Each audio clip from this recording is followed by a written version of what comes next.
anu lai tangin an dir chun ule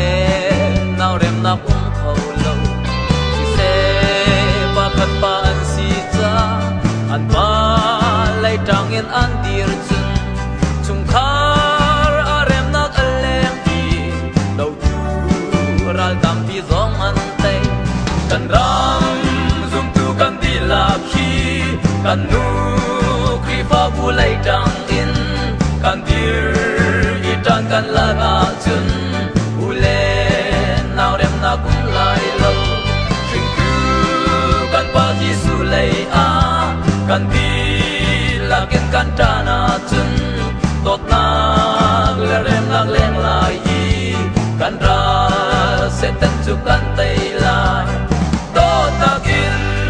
kan kalai ku si in kan tuan lai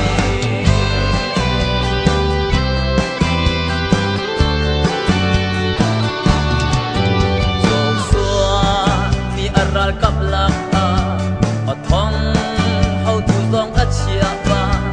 a za how tu zong a chia i lung khat te in ral an do mi fiam nam ai dang akan chia nang hun ai dang a chia si se to tagin kan kal chun kan ra se tan chu kan tai la kan ram zum tu kan di la khi kan nu kri fa bu lai tang in kan dir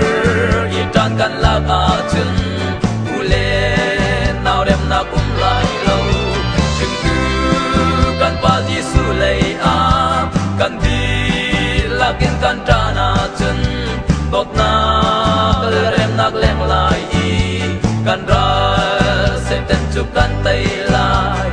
tot na kin kan kalai ku si in kan tuan lai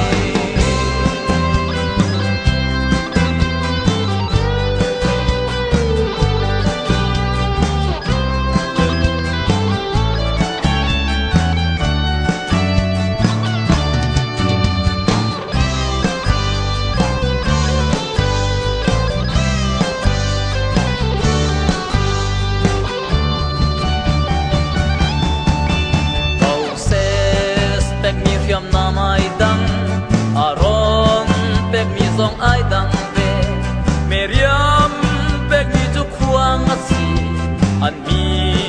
pun cha a pek an si mi cheu ni thong tha an chi mi cheu zong ni tha za an cham mi cheu ni thil pek in an tua kan pa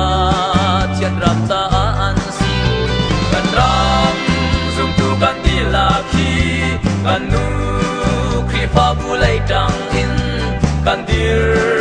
i tan kan la a chun ule nau rem na kum lai lo sing tu kan pa ji su lai a kan di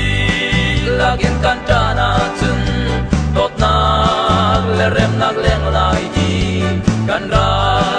se tan chu kan tai